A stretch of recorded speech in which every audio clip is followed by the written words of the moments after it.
Hello friend, चहकती दुनिया में आपका स्वागत है। मैं शिल्पा। आज मैं आपसे ताजी हरी मटर की कचौड़ी की रेसिपी शेयर करूंगी। इसके लिए मैंने 1 कटोरी छिली हुई मटर ले ली है।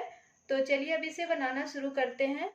तो इसे बनाने के लिए हमने सबसे पहले गैस ऑन करके उसमें एक पैन चढ़ा दिया है। इसमें हम 1 चम्मच सरसों का तेल डाल देते हैं और इसे गर्म होने देते हैं।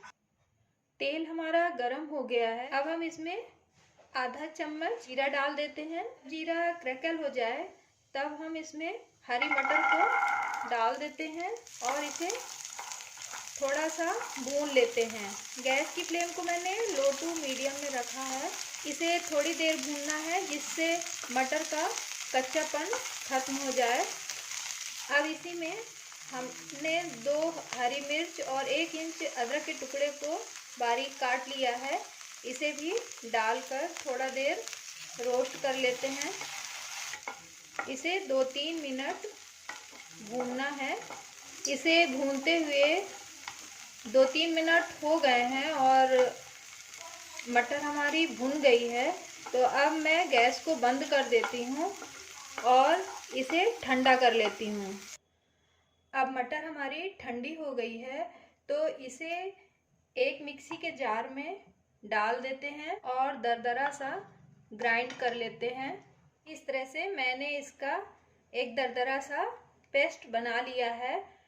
मिक्सी को मैंने पल्स मोड पर चलाया था और धीरे धीरे इसे दरदरा सा पीस लिया है।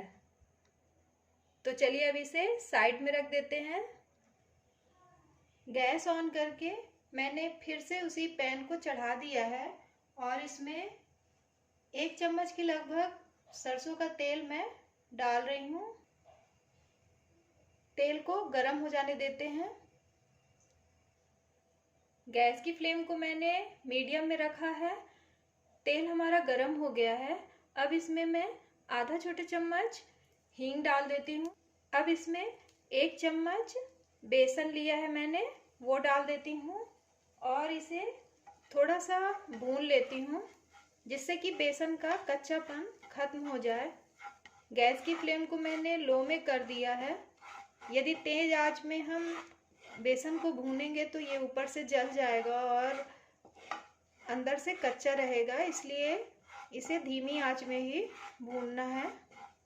मैंने बेसन को 1 मिनट भून लिया है। अब इसमें से सौंधी सी खुशबू आ रही है। बेसन हमारा भून गया है। अब इसमें हम आधा छोटा चम्मच हल्दी पाउडर डाल देते हैं, 2 चम्मच धनिया पाउडर डाल देते हैं, 2 चम्मच सौंफ पाउडर डाल देते हैं, 1 चम्मच भुने हुए जीरे का पाउडर है, आधा छोटा चम्मच गरम मसाला है, आधा छोटा चम्मच लाल मिर्च पाउडर है। मैंने इसमें हरी मिर्च भी डाली है, इसलिए लाल मिर्च मैंने कम डाली है। आप अपने टेस्ट के अकॉर्डिंग कम या ज़्यादा इसे डाल सकते हैं। 1 चम्मच मैंने आमचूर पाउडर डाला है इसमें, आधा छोटा चम्मच काला नमक और 1 छोटा चम्मच सादा नमक डाला है। अब इसमें 1 चम्मच मैंने पिसी हुई चीनी डाल दी है। अब इन सबको अच्छी तरह से रोस्ट कर लेते हैं। इसे धीमी आंच में ही भूनना है जिससे हमारे मसाले जले नहीं। इन्हें मैंने 1-2 मिनट भून लिया है। इससे बहुत अच्छी सी खुशबू आ रही है। अब हम इसमें पिसे हुए मटर को डाल देते हैं। गैस की फ्लेम को मैंने लो में ही रखा है। मटर को मसालों के साथ मिक्स कर देते हैं और थोड़ा सा भून लेते हैं।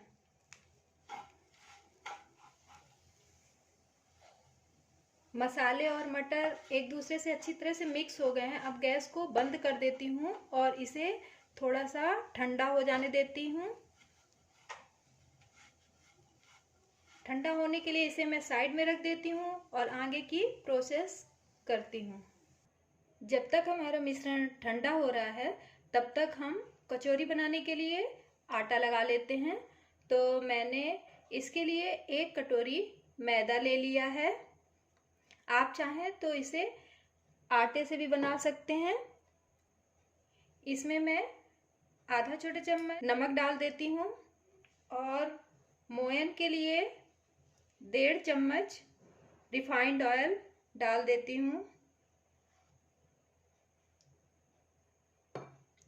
इससे कचौरी खस्ता बनेगी।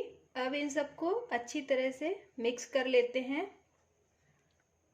मोयन और मैदे को अच्छी तरह से मिक्स कर लेना है जिससे कि हमारी कचौरी क्रिस्पी बने।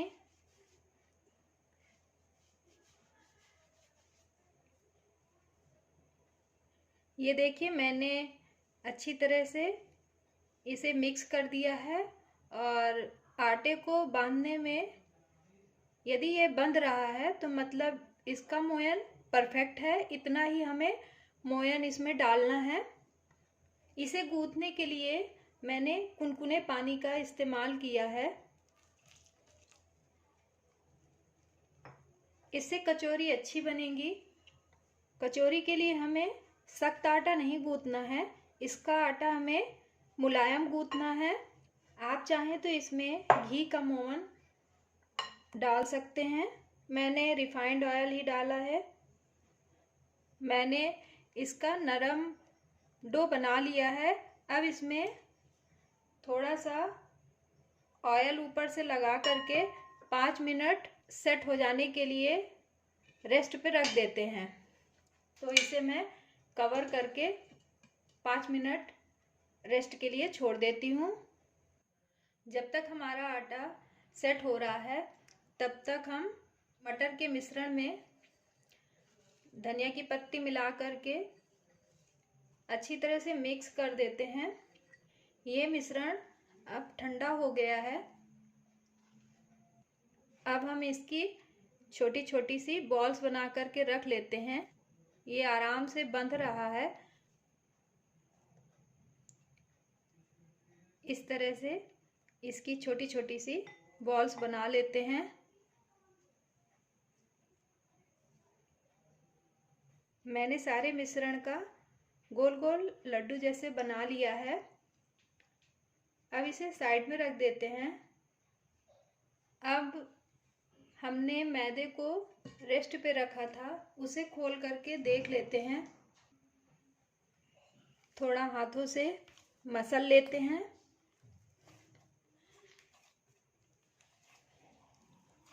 आटा हमारा अच्छी तरह से सेट हो गया है। अब इसकी छोटी छोटी सी लोइयां काट लेते हैं।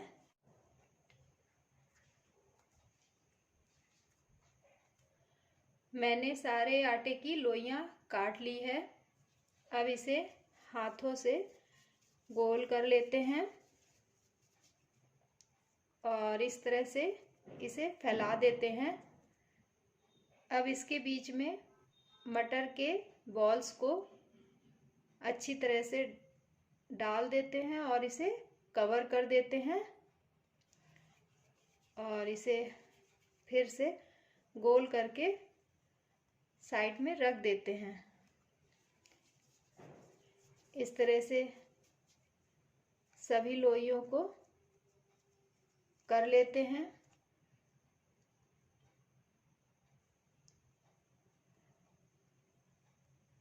इन्हें अच्छे से कवर करना है। मैंने सारी स्टफिंग भर ली है। अब गैस ऑन करके एक कढ़ाई में रिफाइंड ऑयल गरम होने के लिए रख देते हैं और इसे कवर करके साइड में रख देते हैं जिससे कि हमारी लोइयां सूखे नहीं। ऑयल हमारा गरम हो रहा है। इसके लिए हमें ज़्यादा गरम तेल नहीं चाहिए है, हल्का गरम ही तेल हमें चाहिए। अब इसका कवर हटा करके एक एक लोई को ले करके हाथ से इसे हल्का हल्का दबा देना है। ऐसा दबाना है कि स्टफिंग हमारी बाहर नहीं निकले और इसे गरम तेल में डाल करके फ्राई कर लेते हैं। ऑयल हमारा हल्का गरम हो गया है। अब इन कचौरियों को इसमें डाल देते हैं। गैस की फ्लेम को मैंने लो टू मीडियम में रखा है। हल्के गरम ऑयल में कचौरियों को फ्राई करने पे वे अच्छी तरह से पक जाती हैं, और यदि हमारा ऑयल बहुत गर्म होगा तो कचौरियाँ ऊपर से जल जाएंगी और अंदर से कच्ची रह जाएंगी। इसलिए इन्हें हल्के गरम तेल में ही फ्राई करना है। एक बार में जितनी कचौरियाँ कढ़ाई में आए उतनी ही डाल करके इन्हें धीमी धीमी आंच में फ्राई करना है। इस तरह से जब धीमी धीमी आंच में कचौरियाँ फ्राई होती हैं तो बहुत ही खस्ता बनती हैं। इन्हें एक ओर से फ्राई होते हुए 1-2 मिनट हो गए हैं। देखिए ये फूल करके ऊपर आ गई हैं। अब इन्हें हम पलट देते हैं।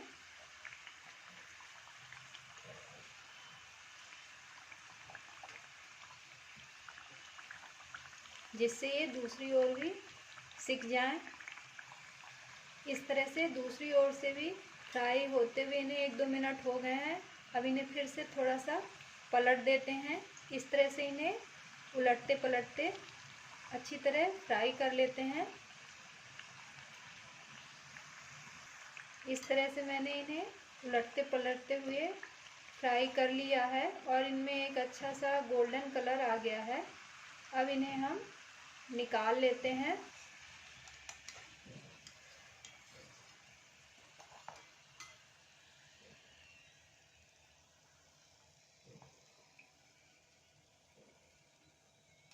मैंने सारी कचौरियों को फ्राई कर लिया है। अब मैं इन्हें सर्व करके दिखाती हूँ। इसे मैंने चटनी, सॉस और दही के साथ सर्व कर दिया है। ये बहुत ही खस्ता और टेस्टी कचौड़ियाँ बनी हैं। तो फ्रेंड्स, आपको हमारी रेसिपी कैसी लगी कमेंट्स करके बताइएगा। यदि आपको हमारी रेसिपी अच्छी लगी हो तो इसे लाइक और शेयर कीजिएगा और मेरे चैनल को सब्सक्राइब कीजिएगा। वीडियो देखने के लिए थैंक यू।